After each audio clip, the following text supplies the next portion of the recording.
What is all this hype you've been hearing lately about giving a raise or increasing SSI benefits? Let's talk through it. But hey everybody, welcome and thank you so much for joining me. If you haven't done so already, or if you happen to be new here, please make sure to hit the subscribe button right down below the video, as I am your one and only daily advocate right here on YouTube. Thank you so much for your support. Let's talk through this a little bit further.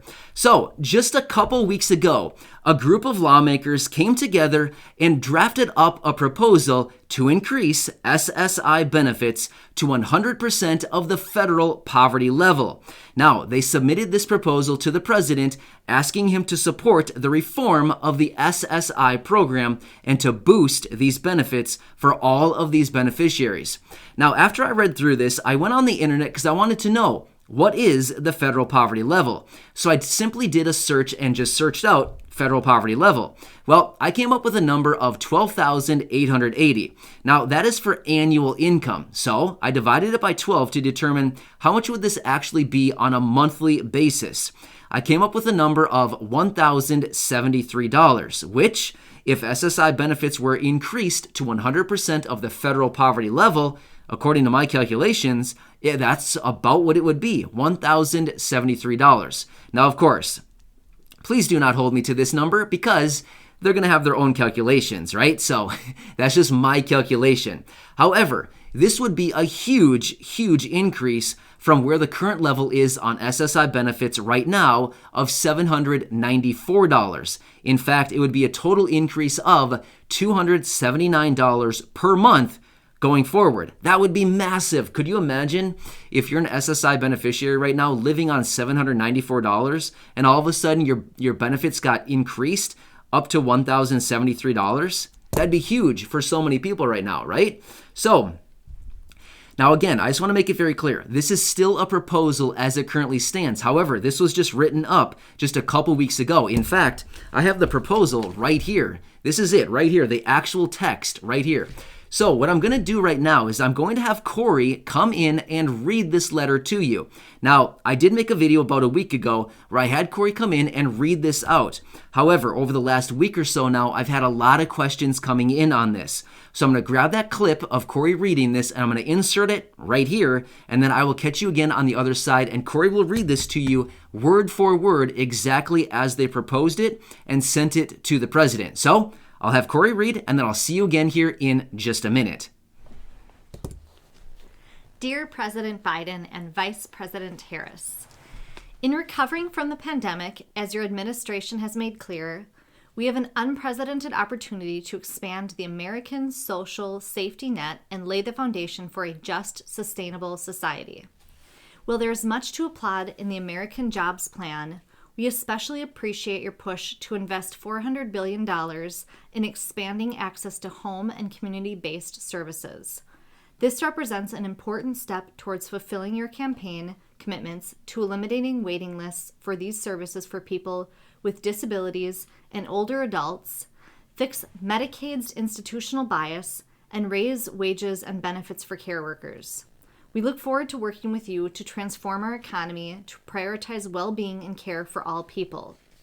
Now, as you prepare to build on that vision with the forthcoming American Families Plan, we ask that you devote particular attention to the lowest income disabled and older Americans, who are all too frequently left behind.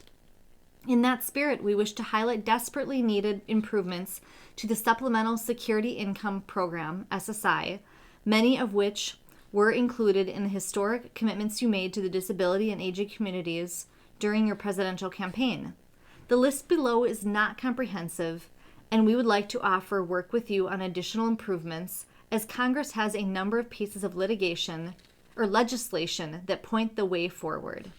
Specifically, we urge you to indicate your support for the following SSI program reforms in the American Families Plan. Raise benefit levels above the federal poverty line. SSI offers a vital income floor for older adults as well as children and adults with disabilities. Approximately 8 million Americans receive SSI benefits, most of whom are non-elderly people with disabilities who possess no other source of income. SSI represents a vital lifeline for these Americans, without which they would be unable to meet their fundamental needs. Unfortunately, the federal government has failed to adequately maintain this lifeline. SSI benefits have been long inadequate, with the federal benefit level standing at only $794 a month, far below the federal poverty line. During your campaign, you called for addressing this crisis, rightfully pointing out that people with disabilities and older adults should never have to live in poverty in America. We believe you are correct and ask you to raise the benefit to at least 100% of the federal poverty line. Increase the SSI asset limit and index it to inflation going forward. Over the last several decades, SSI has been permitted to degrade, with income and asset restrictions failing to keep pace with both inflation and our country's evolving approach towards the inclusion of people with disabilities in the workforce. SSI's asset limit, last updated in 1984, restricts recipients to $2,000 in countable resources, or $3,000 for married couples. Because this limit is not indexed to inflation, it grows steadily more draconian each year. Lifting this asset cap is long overdue and is also consistent with your campaign commitments. Update income exclusions and index them to inflation going forward. SSI recipients are also subject to an aggressive income test, with benefits phasing out of rate of $1 for every $2 of income. In order to encourage work, in 1962, Congress established an $85 per month income exclusion in one of SSI's predecessor programs, Aid to the Blind, permitting recipients to keep their first $85 a month in earnings without benefits being phased out. Shamefully, the modern-day SSI program maintains the same income exclusions of half-century later. Had the original exclusion been indexed to inflation and carried forward into SSI, it would be worth $745 a month today. Eliminate the marriage penalty and in-kind maintenance and support rules that reduce benefits for those who receive shelter, meals, and groceries from family or friends. During the campaign, you called for eliminating SSI's marriage penalty, as well as the in-kind support and maintenance provision, which reduces beneficiaries' benefits by 1/3 if they accept food and shelter from family or friends. Presently, these punitive rules keep SSI recipients from marrying who they love and require recipients to report borrowing food from a roommate, for example, or a parent treating them to dinner. They are complex to administer and even more complex for beneficiaries to navigate and should be eliminated.